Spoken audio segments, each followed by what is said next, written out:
Apple's M3 Ultra Mac Studio represents the peak of Apple silicon to date. This dual-chip behemoth is the fastest computer that Apple has to sell, packing tons of CPU and GPU grunt and a stunning 512 gigabytes of unified RAM. So how does Apple's latest compare to fast Windows machines and to older Apple hardware? And what kind of gaming performance can we squeeze out of this pint-sized powerhouse?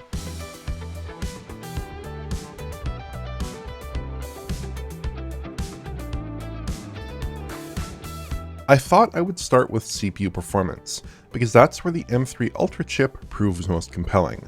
We've got 3 systems to test in this section, including my old 2022 Mac Studio in its fully maxed out M1 Ultra configuration, our 2025 Mac Studio with M3 Ultra supplied by Apple, and a Ryzen 9950X PC, which packs the fastest x86 consumer CPU currently available for most uses. Each comes with plenty of cores, and the Macs also pack some relatively weak efficiency cores. The Macs have much greater memory bandwidth because of a gargantuan 1024-bit interface, but latency should be similar between the chips. On the flip side, the 9950X packs a much higher operating frequency than its Mac competition, and can consume several times as much power. We'll lead with a practical benchmark: handbrake encoding. Here we're re-encoding the 11-minute Pokemon Scarlet and Violet Switch 2 video I did in June. My 3-year-old Studio does just fine here, but the M3 Ultra can finish the encode almost twice as fast in some circumstances. The 9950X falls somewhere between the other 2 chips in 2 of these tests, taking the crown in the 4K HEVC encode. So far, so good for Apple's 2025 flagship. Blender has a little less applicability to the real world. These tests measure CPU-driven path tracing using the cycles renderer, the kind of task that would usually be left to the GPU to process. But here we find pretty outstanding scaling, with the M3 Ultra clocking nearly double the M1 Ultra scores. The 9950X occupies a middle ground between the two, with markedly worse performance than the latest Ultra. Cinebench is another CPU-driven rendering test, and again, we find that the M3 Ultra has excellent scaling in line with its core count increase and clock rates. Single core performance is considerably improved and multi-core performance is nearly doubled. The 9950X PC shows much more meager gains, splitting the difference between the 2 Apple chips. Finally, we have Geekbench, which is essentially an average of a broad range of tasks designed to estimate CPU performance in real-world tasks. The single-core results are good for the M3, though the 9950X is slightly faster. But in multi-core, the 9950X doesn't pack quite as much execution hardware as the Apple chip, and it falls behind. None of these chips get close to linear scaling in the multi-core test, and that's by design. Geekbench 6 uses a shared task multi-core scaling model that should reflect real-world performance gains better than more scalable workloads that load up all threads easily without much core-to-core communication. Geekbench 5 shows more linear multi-core scaling, which tracks with our other results. I'm very pleased with CPU scaling in the M3 Ultra Mac Studio. We're getting about the scaling you'd expect from increasing performance core count by 50% and clock speed by 26%, plus the micro-architectural gains from moving to a more advanced CPU design. That means that the M3 Ultra is competitive with the very fastest consumer PC CPUs in the world, and it arguably gets the better of the 9950X over these benches. You'd have to go to specialty professional CPUs on high-end desktop platforms to get better multi-core scaling, and those systems sometimes show regressions in less threaded workloads relative to consumer chips due to more complicated topology. Smaller designs like the M3 Ultra and 9950X provide the most reliable performance for typical client workloads. It's hard to specifically track down CPU gaming benchmarks on Mac, if only because most modern games become GPU limited fairly quickly on the hardware. But World of Warcraft is an Apple Silicon Mac game that can thrash a couple of threads pretty hard. Here we're getting about a 45 FPS bump on the newer architecture in the Stormwind Trade District. I wouldn't expect games to make much of the extra cores on M3 Ultra, so this roughly 33% boost is probably a realistic upper bound for gaming. Graphics performance is fairly strong as well. Here we're leading with the M1 Ultra, M3 Ultra comparison, and we'll touch on our PC comparators in a couple minutes. we actually see some pretty huge benefits in actual full games. The Apple Silicon version of Assassin's Creed Shadows is nearly twice as fast on the M3 Ultra, scoring a playable frame rate at 33 FPS on 1440p resolution with essentially max settings without RT. The increase in execution hardware doesn't seem huge, at 80 cores versus 64 on the 2022 Mac Studio, but the capability of those cores has increased in the newer architecture. Plus, Shadows takes advantage of mesh shaders, which should offer a considerable boost here. Total War Warhammer 3 shows more sluggish scaling. Here we can expect to find a bump in the vicinity of 50% when predominantly GPU limited. That's still a fair increase, especially considering the bandwidth of the M3 Ultra hasn't increased, as both chips pack the same memory interface with the same 6400 megatransfers per second chips. Shadow of the Tomb Raider brings up the rear with a 29% bump from the old chip to the new. It's hard to say exactly what's going on here, but keep in mind that this is an older game that is x86 native, and scaling on M-series chips wasn't a consideration for Feral Interactive when they ported the game many years ago. That's also true for Warhammer. Both use Rosetta 2, which is performant enough, but they aren't the same as native Apple Silicon ports. Non-game rendering tests produce some interesting results. The Solar Bay test soars here, with well over double the M1 Ultra's performance. Here I suspect the M3 Ultra is tapping into its hardware ray tracing capabilities, which should greatly accelerate workloads like the RT reflections in Solar Bay. Steel Nomad gets an impressive 78% bump as well, while Wildlife earns a 53% uplift on the new hardware. These are all good results, and it's encouraging to see the biggest gains in the more demanding benches. GPUs are the engines of machine learning, and I'd be remiss if I didn't log a few practical machine learning workloads here as well. Transcribing a DF Direct episode using the Whisper large model is a little speedier on the M3 Ultra, though not by much. And using the DeepSeek R1 model in its Llama 70 billion distillation results in a modest speed increase on the M3 Ultra as well. What these tests don't quite capture is the range of AI models that can work on an M3 Ultra Mac Studio.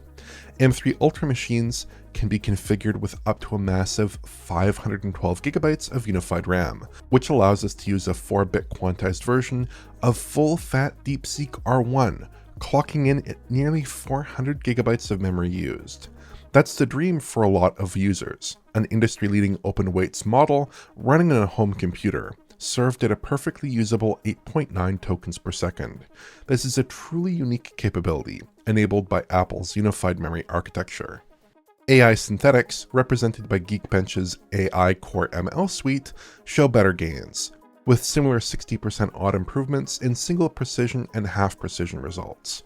If your real-world machine learning workloads scale more like these synthetics than mine do, you'll probably see a more palpable boost. As a closing comparison point here, I ran a torture test, maxing out the capabilities of both machines to assess their relative thermal performance. Under load, the M3 Ultra peaks at about 200 watts total for the CPU and GPU in a Handbrake HEVC encode, plus World of Warcraft at max settings and 200% render scale workload. M1 Ultra clocks in at about 130 watts instead.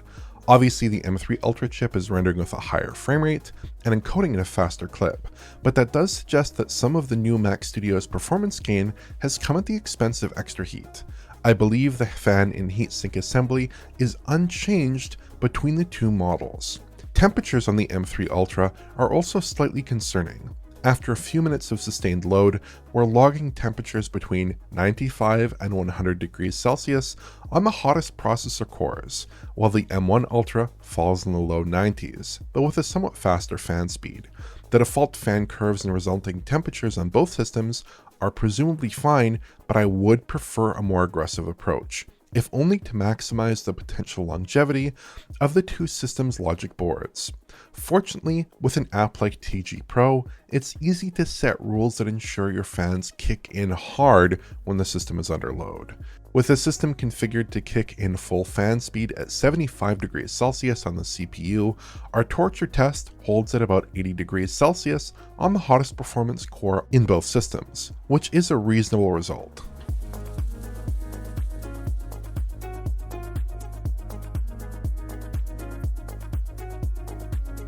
I've avoided talking about PC GPU comparisons thus far because it's a bit of a complicated subject. If we take a full RTX 5080 equipped PC, which is a fairly high-end chip, though not a chart-topping one, we're usually getting about 50% to 65% of its performance with the M3 Ultra in our cross-platform rendering tests. The M3 Ultra more often falls squarely in the mid-range in terms of PC equivalents, equaling the 5060 Ti or 5070, and less often its counterparts in the realm of high-end PCs. The relatively high price of the Mac Studio pulls us towards higher-end Nvidia chips though, and that's where the M3 Ultra doesn't shine. That's not to say there aren't exceptions. Synthetics often show similar performance between the 5080 and M3 Ultra for instance, like in Geekbench 6's GPU tests and Blender 4.5's GPU rendering workloads. Here the two chips are closely matched, which should track more closely with GPU-driven productivity workloads. And the 3D Mark Wildlife Extreme graphics benchmark is basically on par between the two, curiously. Then there's of course the not insignificant matter of power efficiency. The 5080 pulls a hefty 360 watts at peak, while the M3 Ultra sips about 100 watts or so, excluding memory. Plus there are things that the M3 Ultra can do that the 5080 just can't. The 5080 packs a perfectly respectable 16GB of VRAM, which is enough for about any gaming use at the moment. But the M3 Ultra can use up to 512GB of unified memory, which is excellent for a wide range of professional workloads. The full version of the DeepSeek R1 LLM works in the studio for instance, while the 5080 has to make do with a much less powerful distillation. The chip's silicon interposer could be posing some issues for gaming here, as we noted in our M1 Ultra review 3 years ago. Apple's Ultra chips are composed of two Max chips connected over a 2.5 terabit per second interposer, two M1 Max chips for the M1 Ultra, and two M3 Max chips for the M3 Ultra. Scaling was pretty solid on the CPU side in our M1 Ultra testing, but less satisfactory for the GPU. AMD and Nvidia create large monolithic discrete GPU dies instead, which seems to more reliably produce near linear scaling for rendering. Apple's mobile-first approach is oriented more towards creating very power-efficient, performant chips for laptops and tablets, where they have seen great success, and less so towards high-end desktops. I also expect that architecturally, the Apple GPUs, which are built around tile-based deferred rendering, are better suited for certain kinds of rendering workloads. Wildlife Extreme is a simpler benchmark designed to saturate mobile GPUs, and it flies in the M3 Ultra, while the more console-like Steel Nomad test shows a large deficit relative to the 5080. Scenes with a lot of transparency or that heavily use volumetrics may struggle more on the TBDR architecture. But I haven't done as much exploration in the Mac gaming world in recent years, and there are still a number of recent high-profile games I'd like to examine in some form, including Control, RoboCop, and the recently released Dead Island 2. Assassin's Creed Shadows also probably deserves a deeper look, so consider this a bit of a tentative finding pending further investigation.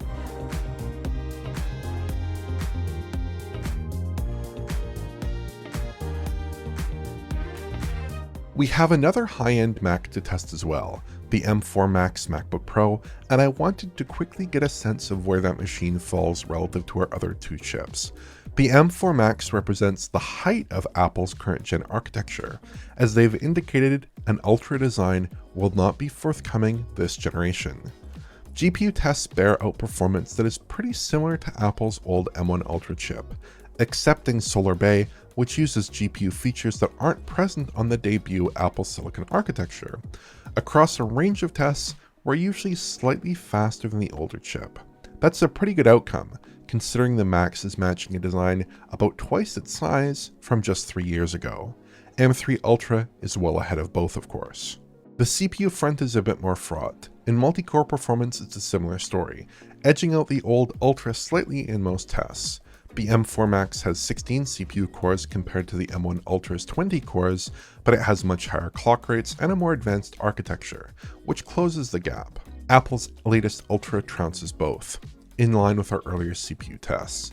In single core performance though, the new Max has an edge over both Ultras. Its lead isn't that vast relative to the M3 Ultra, but the older M1 Ultra is beaten by 50% or more in some of these benchmarks. The M1 series ran their performance cores at a pretty conservative 3.322 GHz clock, which doesn't translate into stellar single-threaded performance. I'd say the M4 Max basically feels identical to the M1 Ultra in most daily use for me, with the exception of poorly threaded workloads, which fare much better on the Max. But Apple's Max chips are available in Mac laptops, unlike the Ultra chips. An M4 Max in a MacBook Pro has a much greater range of uses than a desk-bound M1 Ultra Mac Studio. As one final note on performance here, I wanted to touch on my own Mac use cases in real-world applications that I use for work every day. I use Final Cut Pro to edit and produce all the digital Foundry videos I make, including practically all the DF directs produced in the past 3 years, and the M3 Ultra does speed the program up considerably. Exporting DF directs can take a while, given their 2-hour runtime and 4K 60 video format, and the newer chips outperform my old M1 Ultra, with the M3 Ultra Max Studio taking the lead. Final Cut video exports are usually bound by the speed of either the GPU or the video encoders, and here I suspect the much more powerful GPU is considerably accelerating these exports. The M1 Ultra will be more than fine enough for most, I suspect, exporting about 100 frames per second of composited 4K footage, although longer videos can prove a little bit tiring. But things get a bit more complex when we look at other kinds of Final Cut Pro tasks, like a video encoding in some scenarios. Here we're optimizing about 2 hours of 1080p 30 camera footage, aka converting it into ProRes, which relies heavily on the hardware video encoders. The M4 chips have the latest Apple Silicon video block, which is considerably faster than the M3 and M1 series blocks, which translates into faster optimization. And if I use a common plugin to process Rich's DF Direct audio, Clarity VX, it exports much faster on the M4 Max system, almost twice as fast as the M1 Ultra. The audio processing isn't able to saturate a very wide CPU, so the faster P-core performance in the M4 architecture gives it a big boost. Even still, this is a strong result, with substantially better scaling than expected. When actually editing, the M1 Ultra and M4 Max feel similar, but the M3 Ultra chip has an edge in navigating the Final Cut timeline. It's able to generate thumbnail previews for video and audio content extremely quickly, which means fewer brief pauses in your editing workflow. Thumbnail generation is highly parallelizable, so a wider CPU translates linearly into extra responsiveness. Handbrake is the other key app I use day to day, in which I feel somewhat performance constrained, especially for lengthy DF Direct episodes. Different flavors of video encodes provide different levels of frames per second boosts, with close to 2x scaling for M3 Ultra when encoding H.264 at 4K.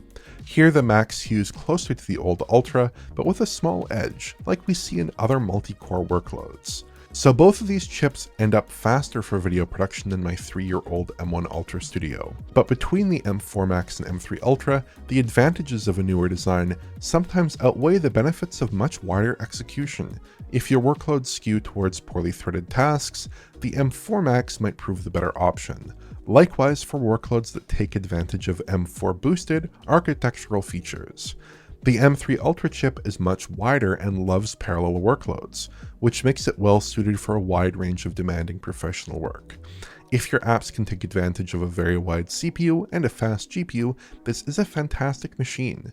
But the balance between single-core speed and multi-core CPU throughput changes on a task-by-task basis, so you need to analyze your own workloads to see if an Ultra is the right choice.